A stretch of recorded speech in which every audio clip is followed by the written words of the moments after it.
Hello बच्चों, आज हम क्लास 12 फिजिक्स का टॉपिक एक समान वैद्युत क्षेत्र में स्थित वैद्युत द्विध्रुव पर लगने वाले बल युग्म का आघूर्ण के बारे में डिस्कशन करेंगे। तो बच्चों, यहाँ पर जो हेडिंग है हमारी, एक समान वैद्युत क्षेत्र में स्थित वैद्युत द्विध्रुव पर लगने वाले बल युग्म का आघूर्ण। तो इसमें जो हमारी एक समान वैद्युत क्षेत्र है, तो इसके बारे में पहले जान लेंगे कि एक समान वैद्युत क्षेत्र क्या होता है। तो इसको आप लास्ट वीडियोस में देख चुके हैं कि जो एक समान वैद्युत क्षेत्र होता है उसमें जो हमारी इलेक्ट्रिक लाइंस होती हैं वो एक दूसरे के पैरेलल होती हैं और सेम डिस्टेंस पर होती हैं। तो सबसे पहले हम एक समान वैद्युत क्षेत्र को यहाँ पर डिराइव करेंगे।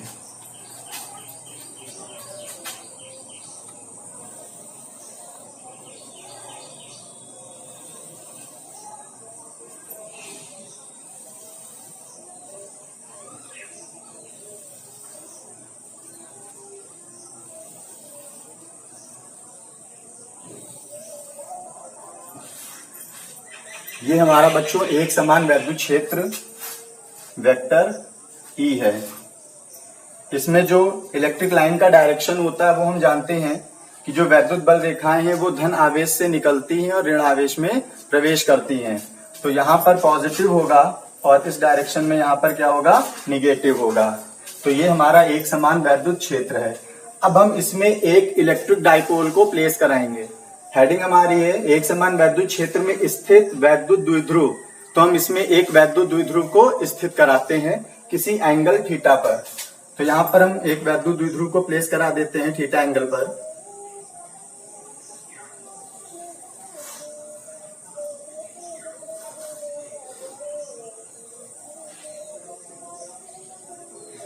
ये हमारा एक वैद्युत द्विध्रुव है। इस पर एक चार्ज प्लस क्यू है और दूसरा माइनस क्यू है, और ये इसका सेंटर मान लिया O है, और जो इसकी डिस्टेंस होती है प्लस क्यू और माइनस क्यू के बीच की वो हमारी कितनी होती है, 2L होती है, जैसा कि हम जानते हैं। वैद्युत द्विध्रुव के बारे में हम पढ़ चुके हैं कि दो समान किंतु विपरीत प्रकृति के आवेश परस्पर अल्प दूरी पर होते हैं। तो ऐसा एक सिस्टम जो होता है वो हमारा क्या कहलाता है, वैद्युत द्विध्रुव कहलाता है। तो ये हमारा एक वैद्युत द्विध्रुव है और हमने मान लिया कि ये जो इलेक्ट्रिक लाइन है इनसे थीटा डिग्री एंगल पर प्लेस है। तो बच्चों, यहाँ पर एक चीज ध्यान रखेंगे कि जब भी कोई बॉडी, चाहे वो इलेक्ट्रिक डाइपोल हो या कोई अदर बॉडी हो, अगर वो किसी यूनिफॉर्म इलेक्ट्रिक फील्ड में प्लेस होती है, एक समान वैद्युत क्षेत्र में जब उसको रखते हैं, तो उस पर लगने वाला जो नेट फोर्स होता है वो हमारा 0 होता है। यहाँ पर ये बहुत इंपॉर्टेंट बात है, ध्यान रखने वाली। एक नंबर क्वेश्चंस में ये चीज पूछ भी ली जाती है कि अगर कोई वैद्युत द्विध्रुव एक समान वैद्युत क्षेत्र में स्थित होता है तो उस पर लगने वाला जो नेट फोर्स होगा वो हमारा क्या होगा, 0 होगा।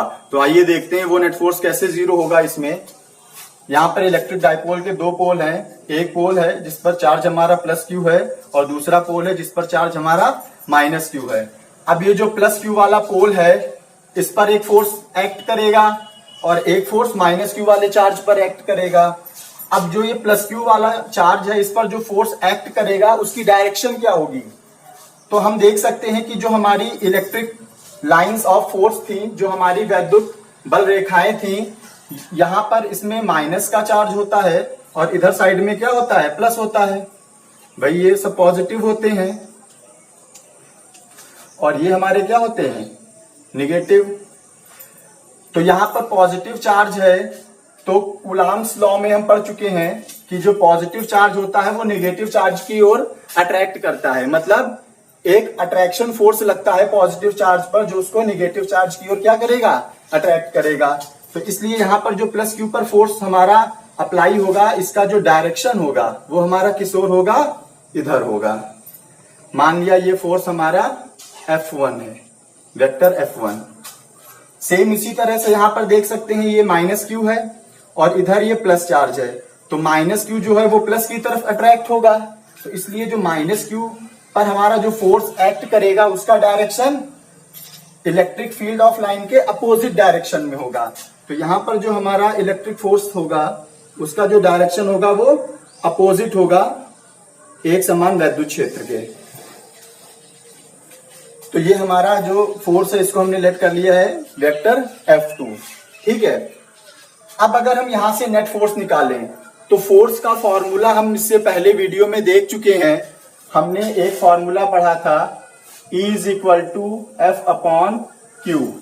यहां से अगर हम फोर्स को फाइंड करें तो हमारे QE के इक्वल आ जाएगा। तो इसलिए यहां पर जो फोर्स F1 है ये हमारा किसके इक्वल हो जाएगा, QE के। इसी तरह से यहां पर जो -Q चार्ज पर हमारा फोर्स अप्लाई है F2, ये भी किसके इक्वल हो जाएगा, QE के। यहां पर जो हमारा चार्ज है उसका मैग्नीट्यूड लेंगे, ये +Q था, ये -Q था, और इसका जब मॉड लेंगे तो वो Q ही रहेगा, ठीक है। तो इसलिए यहां पर जो फोर्स F1 है वो भी QE होगा और यहां पर जो फोर्स F2 है वो QE होगा। अब हम यहां पर बट ये ध्यान रखेंगे ये पॉजिटिव चार्ज था और ये हमारा निगेटिव चार्ज के थ्रू है, तो इसलिए जो नेट फोर्स हो जाएगा तो ये +QE है और ये माइनस का होगा, तो ये हमारे प्लस माइनस कैंसिल आउट होके क्या हो जाएंगे, 0। तो इसलिए यहां पर जो हमारा नेट फोर्स आता है वो ऑलवेज 0 रहता है। ये हमारा यूनिफॉर्म इलेक्ट्रिक फील्ड के लिए है। एक चीज इसमें ध्यान रखेंगे कि अगर हमारा electric dipole uniform electric field में प्लेस होगा तभी हमारा नेट फोर्स क्या हो सकता है, 0। अगर ये यूनिफॉर्म नहीं है तो हम ये नहीं कह पाएंगे कि वहां पर हमारा नेट फोर्स क्या हो, 0। क्यों? क्योंकि वहां पर जो पॉजिटिव चार्ज और नेगेटिव चार्ज है दोनों पर जो फोर्स के मैग्नीट्यूड होंगे वो डिफरेंट होंगे, ठीक है। तो इसलिए यहां पर हमारा जो नेट फोर्स है वो हमारा ऑलवेज 0 के इक्वल आएगा। इसके बाद में यहां पर हमारा जो फोर्स है उसकी direction in the direction of electric field है और जो -Q चार्ज पर फोर्स है उसकी direction in the direction opposite of the electric field. तो इसलिए ये जो हमारा डाइपोल होगा, ये डाइपोल भाई इसमें जो प्लस फोर्स है वो आगे की ओर एक्ट कर रहा है, इसमें जो फोर्स है वो पीछे की ओर एक्ट कर रहा है। तो जब इसको इस तरह से जब हम एक तरह से बॉडी को जब हम खींचते हैं तो ये डाइपोल हमारे सेंटर ऑफ मास के थ्रू क्या करने लगेगा, रोटेट करने लगेगा। नेट फोर्स 0 है तो इसलिए डाइपोल ये आगे पीछे ये खिसक नहीं पाएगा, लेकिन ये अपने सेंटर ऑफ मास, क्योंकि यहां पर +Q चार्ज पे force in the direction of field और -Q चार्ज पे force in the opposite direction of field work कर रहा है। तो इसलिए जो हमारी ये बॉडी हो, जो हमारा इलेक्ट्रिक डाइपोल है, ये अपने सेंटर ऑफ मास के थ्रू क्या करने लगेगा, रोटेट करने लगेगा। तो हम जानते हैं जब भी कोई बॉडी रोटेट करती है तो उसमें बल युग्म का आघूर्ण टॉर्क वो हमारा क्या हो जाता है, प्रोड्यूस हो जाता है। जब भी कोई बॉडी अपने सेंटर ऑफ मास के थ्रू रोटेट करती है तो जब उसमें रोटेशन आता है तो उस समय उसमें क्या प्रोड्यूस हो जाता है, टॉर्क प्रोड्यूस हो जाता है। तो वही टॉर्क हमको यहाँ पर क्या करना है, फाइंड करना है कि कितना टॉर्क इस बॉडी पर, इस आघूर्ण पर, इस द्विध्रुव पर प्रोड्यूस होगा, ठीक है। तो हमको इस टॉर्क की वैल्यू क्या करनी है, फाइंड आउट करनी है।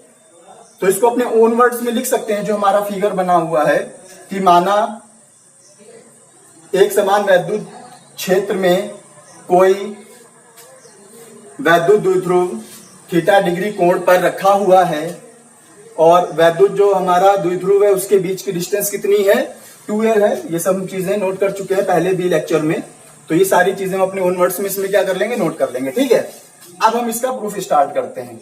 तो प्रूफ स्टार्ट करने के लिए जो बल आघूर्ण होता है उसको हम पढ़ चुके हैं छोटी क्लासेस में कि जो बल आघूर्ण होता है उसका फॉर्मूला होता है बल गुणे घूर्णन अक्ष से क्रिया रेखा की लंबवत दूरी। एक बल लेंगे और जो परपेंडिकुलर डिस्टेंस होती है उसका जब हम मल्टीप्लाई कराते हैं तो वही हमारे बल आघूर्ण के इक्वल होता है। अब यहाँ पर जो बल आघूर्ण है वो हम देख सकते हैं कि +Q चार्ज के कारण भी हमारा एक्ट करेगा और -Q चार्ज, भाई चार्ज तो दोनों रोटेट करेंगे। जब ये इस तरह से हमारा जब वैद्युत द्विध्रुव रोटेट करेगा तो +Q पर भी एक बल आघूर्ण वर्क करेगा और एक बल आघूर्ण हमारा -Q पर भी वर्क करेगा। तो दोनों चार्ज से हम जो है बल आघूर्ण को निकाल लेंगे यहाँ पर, ठीक है। तो इसको हम थोड़ा सा लिख लेंगे।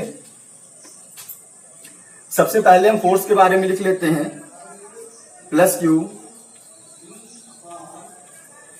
आवेश पर लगने वाला बल। तो जो +Q आवेश है इस पर जो बल लग रहा है वेक्टर F1 वो हमारा Q ही होगा इस फॉर्मूले से, E = F/Q से। और इसकी जो डायरेक्शन है ये वैद्युत क्षेत्र की दिशा में है। ये जो बल है हमारा वो वैद्युत क्षेत्र की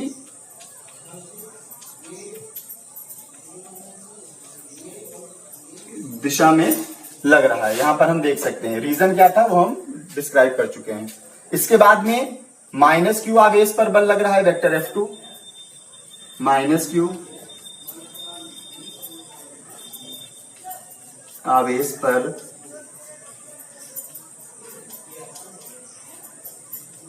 लगने वाला बल वेक्टर F2, ये भी हमारा किसके इक्वल है, QE। यहां पर ध्यान रखेंगे कि जो हमारा चार्ज है उसका हम मैग्नीट्यूड ले रहे हैं, ठीक है। यहां पर हम प्लस QE और माइनस QE नहीं कर रहे हैं, ऑलमोस्ट ये हम जानते हैं ये पॉजिटिव रहेगा ये निगेटिव रहेगा, बट यहाँ पर जो हम वैल्यू लिख रहे हैं वो उसके मैग्नीट्यूड के फॉर्म में है, ठीक है। तो ये भी हमारा QE हो जाएगा, सेम फोर्स है।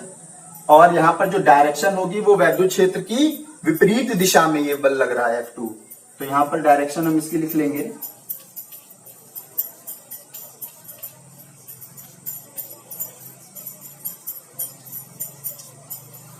वैद्युत क्षेत्र की विपरीत दिशा में। तो ये हमारे दो फोर्स जो हैं वो इस इलेक्ट्रिक डाइपोल पर एक्ट कर रहे हैं, एक प्लस क्यू के लिए और एक माइनस क्यू के लिए। इसके बाद में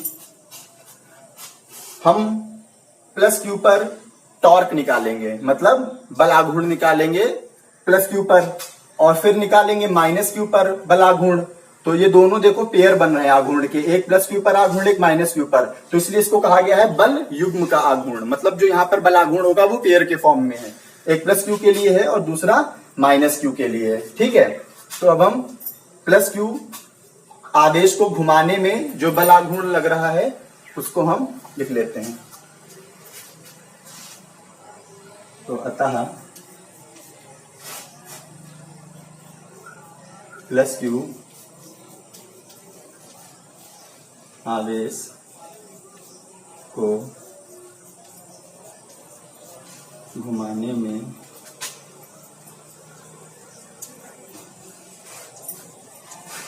लगने वाला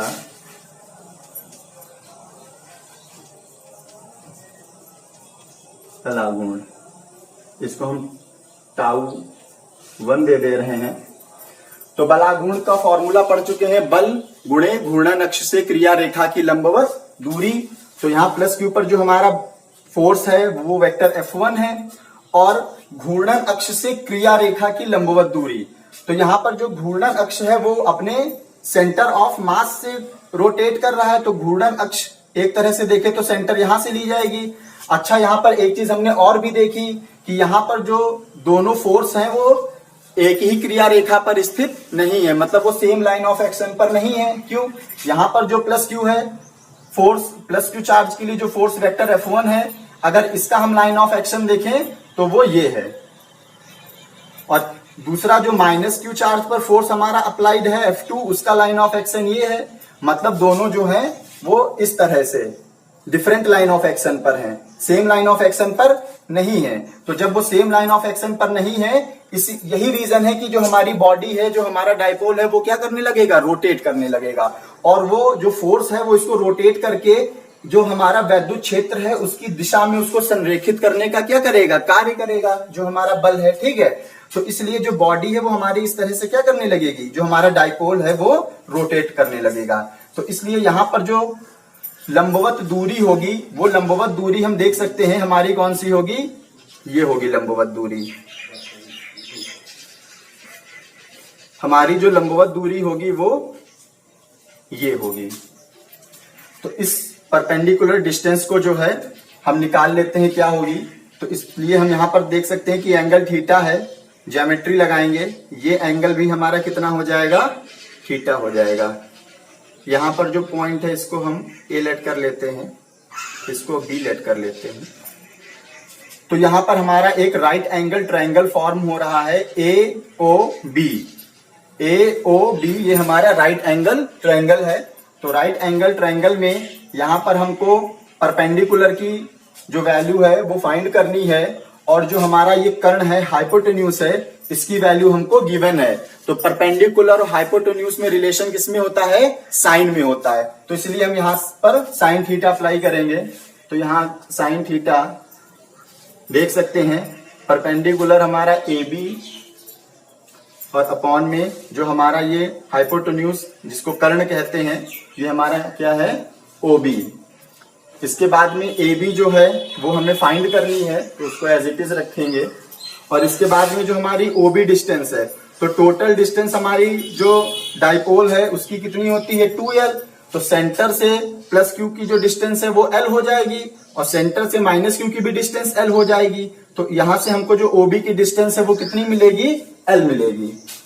तो यहां से AB की वैल्यू क्रॉस मल्टीप्लाई करा के मिल जाएगी, AB is equal to L sine theta. तो जो हमारी जो वैल्यू AB है वो कितनी आ गई, L साइन थीटा आ गई। यही हमारी परपेंडिकुलर डिस्टेंस इसकी होगी। तो फॉर्मूले में हम वैल्यू पुट कर लेते हैं। तो बलाघूर्ण का फॉर्मूला होता है हमारा बल गुणे घूर्णन अक्ष से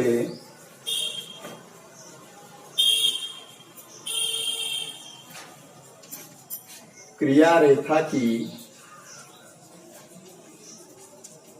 लंबवत दूरी। तो ये τ1 इज इक्वल टू बल वेक्टर F1 है हमारे पास में, भाई प्लस Q चार्ज पर जो हमारा बल अप्लाइड है वो क्या है, वेक्टर F1।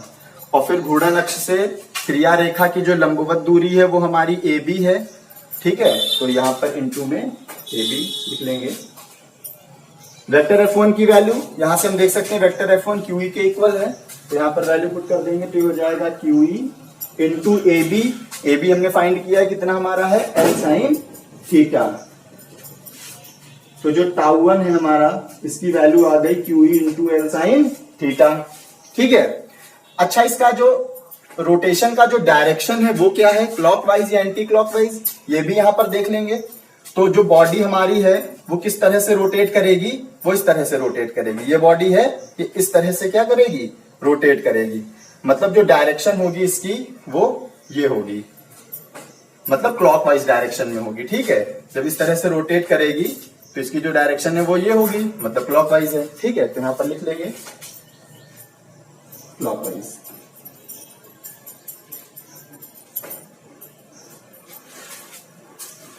तो ये हमारा τ1 आ गया। सेम इसी तरह से हम यहां पर माइनस Q चार्ज को जब रोटेट कराएंगे तो इसके लिए भी हम टॉर्क फाइंड कर लेते हैं, ठीक है।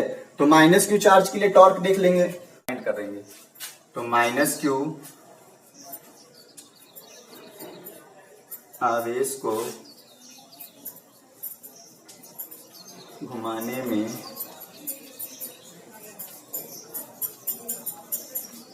लगने वाला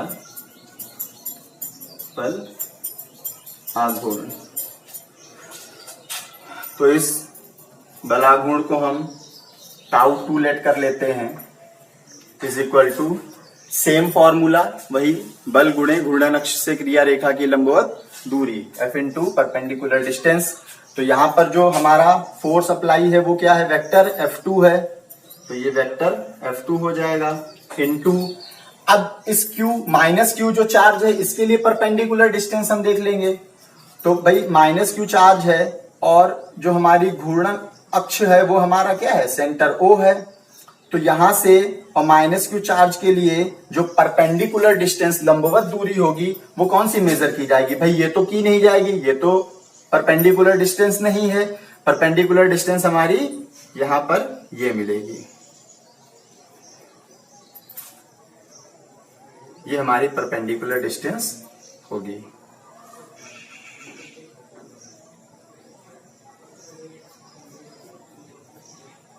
ये तो इस परपेंडिकुलर डिस्टेंस की जो वैल्यू होगी वो हमारी क्या होगी, तो परपेंडिकुलर डिस्टेंस यहां पर ये हमको फाइंड करनी है। इसके लिए इस पॉइंट को हम कंसीडर कर लेते हैं C। तो यहां पर भी हम देख सकते हैं और इसको हम पॉइंट को कंसीडर कर लेते हैं D। तो यहां पर भी हमको राइट एंगल ट्रायंगल COD मिल रहा है। तो COD राइट एंगल ट्रायंगल में फिर से हम वही परपेंडिकुलर फाइंड करना है और हाइपोटेन्यूज हमको दिया गया है। तो परपेंडिकुलर हाइपोटेन्यूज में रिलेशन साइन में होता है, तो इसलिए यहां पर भी हमारा साइन थीटा लग जाएगा। तो जब साइन थीटा लगाएंगे तो यहां से वैल्यू हमारी जो निकल के आएगी वो भी हमारी आएगी निकल के L साइन थीटा के। तो यहां पर जो परपेंडिकुलर डिस्टेंस है वो हमारी क्या है, CD है, CD। अब इसमें वैल्यू पुट कर लेते हैं टाउ टू।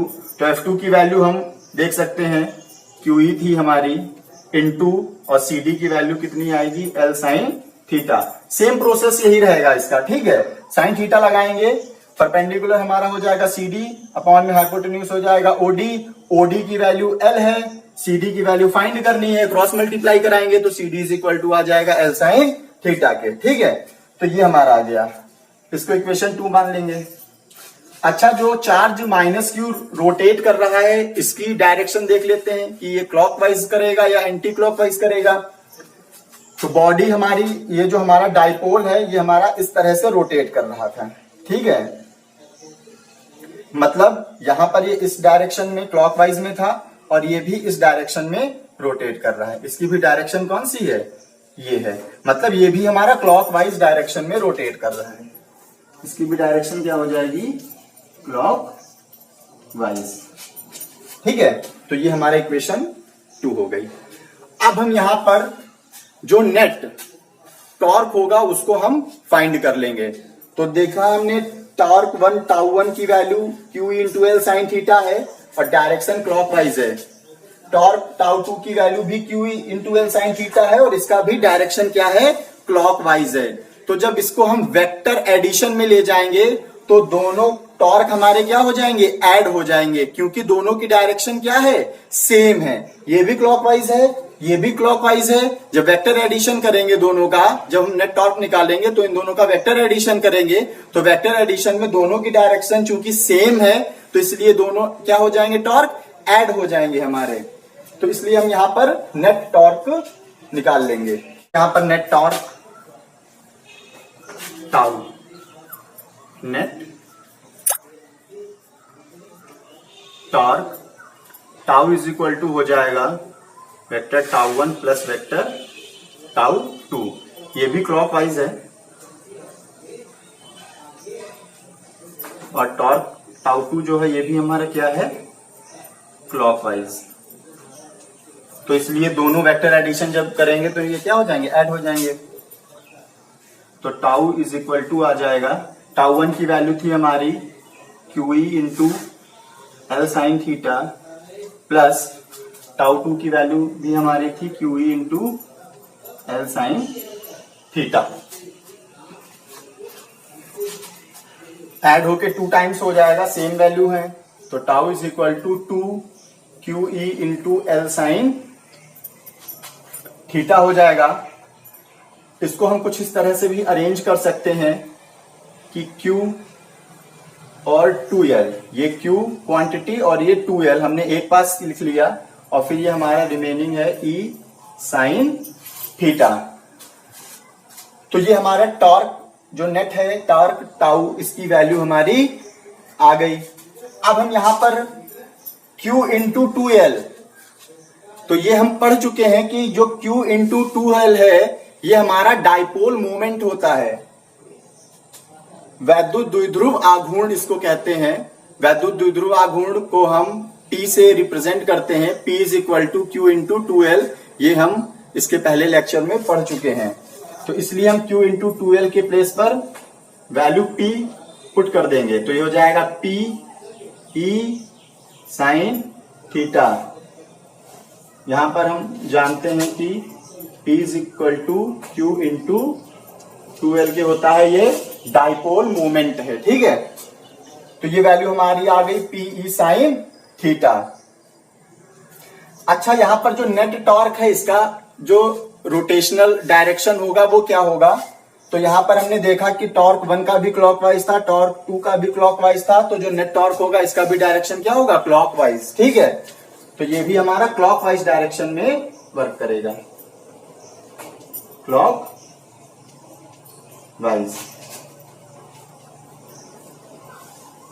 यही इसका क्या है, प्रूफ है। Tau is equal to PE sine theta. इसका जो यूनिट होगी वो न्यूटन इंटू मीटर, ठीक। अच्छा, अगर हम इस टॉर्क को वेक्टर फॉर्म में लिखना चाहें, कभी कभी वेक्टर फॉर्म में भी इसका डेरिवेशन आ जाता है कि इसको वेक्टर फॉर्म में डिराइव करो। तो इसके लिए हम देख लेंगे इसको वेक्टर फॉर्म में कैसे लिखते हैं। इन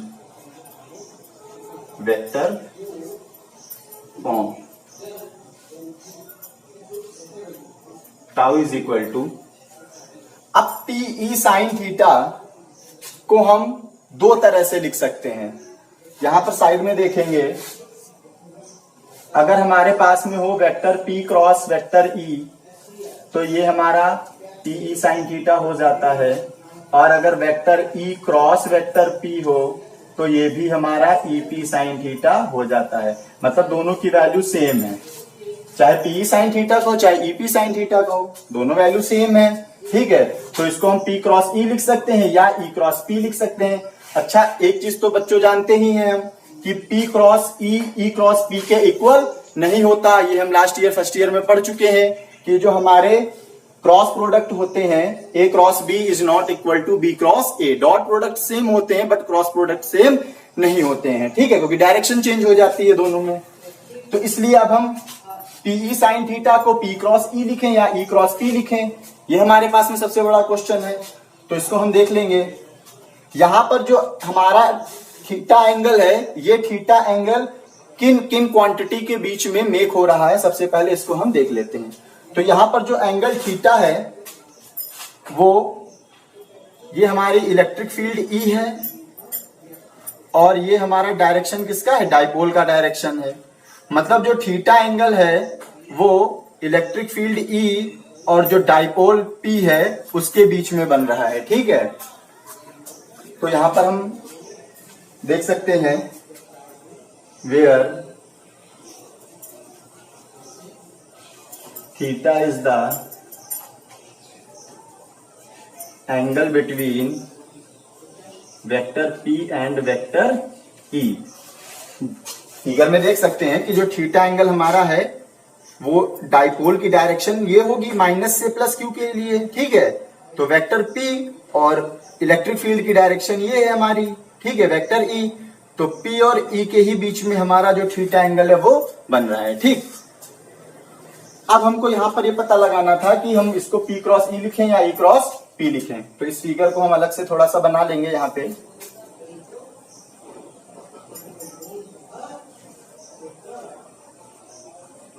ये हमारा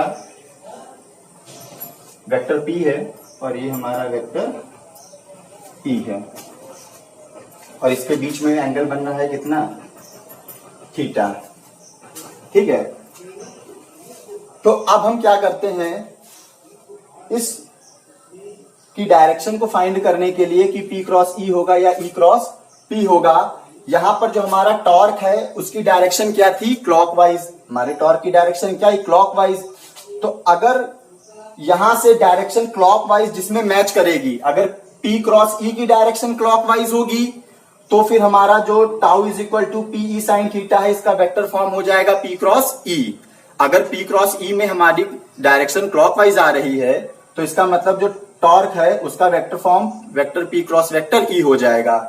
अगर vector E cross vector P की जो डायरेक्शन है वो क्लॉकवाइज आ रही है तो फिर हमारा जो टॉर्क टाउ है इसका जो वेक्टर फॉर्म है वो vector E cross vector P हो जाएगा। मतलब दोनों में से जो डायरेक्शन क्लॉकवाइज से मैच कर जाएगी वही हमारा इसका वेक्टर फॉर्म हो जाएगा। ठीक है, तो इसके लिए क्या करते हैं कि ये जो हमारा पॉइंट है इस पर हम एक स्क्रू रख लेंगे, पेंच रख लेंगे। ठीक है, और उसको हम क्या करेंगे, रोटेट करेंगे। इस तरह से क्या करेंगे, उसको हम रोटेट करेंगे। तो क्लॉकवाइज रोटेशन कैसा होगा, क्लॉकवाइज रोटेशन ये होगा, भाई ये क्लॉकवाइज है और ये एंटी क्लॉकवाइज है तो ये हमारा क्लॉकवाइज रोटेशन होगा। और अगर ये रोटेशन होता है तो ये हमारा क्या हो जाता है, ये हमारा एंटी क्लॉकवाइज हो जाता है। तो हम देख सकते हैं यहां पर जो हमारा टॉर्क है, रिजल्टेंट टॉर्क जो नेट टॉर्क है उसकी डायरेक्शन क्या थी, हमारी क्लॉकवाइज। तो जब यहां पर स्क्रू रखेंगे और इसको क्लॉकवाइज रोटेट कराएंगे तो इसका डायरेक्शन हमारा क्या आएगा, ये आएगा। मतलब पी से ई की ओर जा रहा है डायरेक्शन। जब हम यहाँ पर स्क्रू रख के इसको रोटेट करेंगे क्लॉकवाइज, तो क्लॉकवाइज रोटेट करने पर हमारा जो डायरेक्शन होगा वो पी से ई की ओर होगा। तो इसका मतलब पीई साइन थीटा को हम क्या लिख सकते हैं, vector P cross vector E. तो यहां पर इसका जो रिजल्टेंट वेक्टर फॉर्म आएगा, vector tau is equal to vector P cross vector E. यही हमारा प्रूव है। तो बच्चों हमने देखा कि जब हम किसी इलेक्ट्रिक डाइपोल को एक यूनिफॉर्म इलेक्ट्रिक फील्ड में प्लेस कराते हैं तो उस पर लगने वाले जो नेट टॉर्क है तो उसकी जो वैल्यू आती है वो हमारी वेक्टर पी क्रॉस वेक्टर ई आती है। इसके बाद में बच्चों हम देखेंगे कि जो टॉर्क है उसकी मैक्सिमम और मिनिमम वैल्यू किस किस एंगल पर हमको फाइंड होती है। तो सबसे पहले हम टॉर्क की मैक्सिमम वैल्यू फाइंड करेंगे। तो सबसे पहले हम टॉर्क की मैक्सिमम वैल्यू फाइंड करेंगे।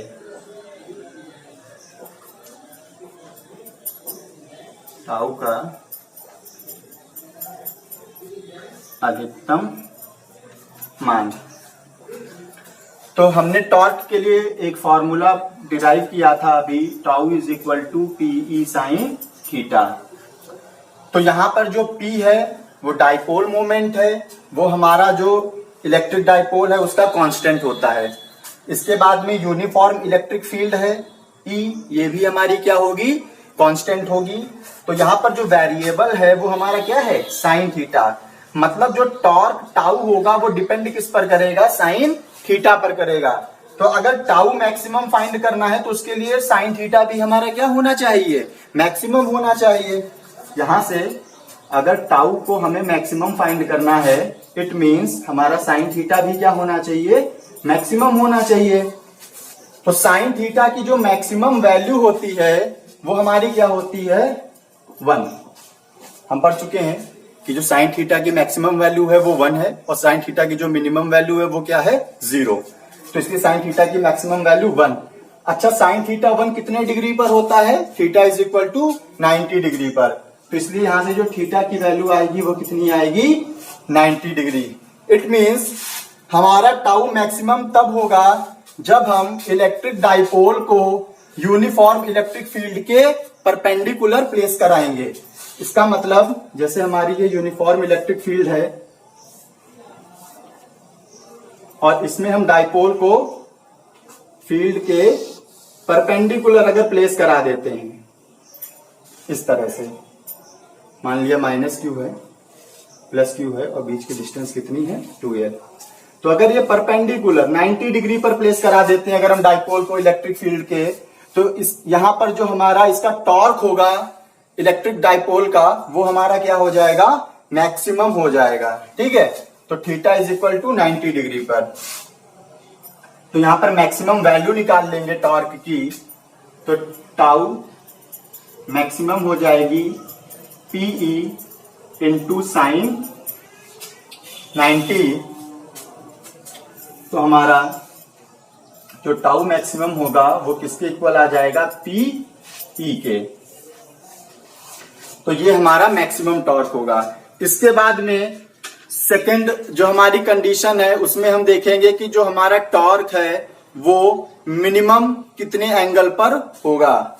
तो यहां पर जो इसका सेकंड केस है वो हमें टाउ का न्यूनतम मान जो है वो क्या करना है, फाइंड करना है।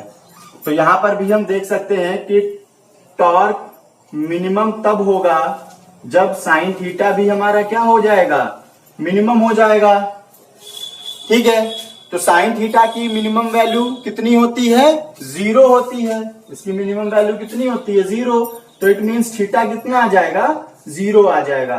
भाई sine theta is equal to 0, तो वहां से थीटा इज इक्वल टू किसके आ जाएगा, 0 के आ जाएगा। इसका मतलब जो टाउ मिनिमम है वो थीटा इज इक्वल टू किस पर हो जाएगा, 0 पर हो जाएगा। तो यहां से tau minimum is equal to PE sine 0 degree और टाउ मिनिमम और ये कितना आ जाएगा, 0।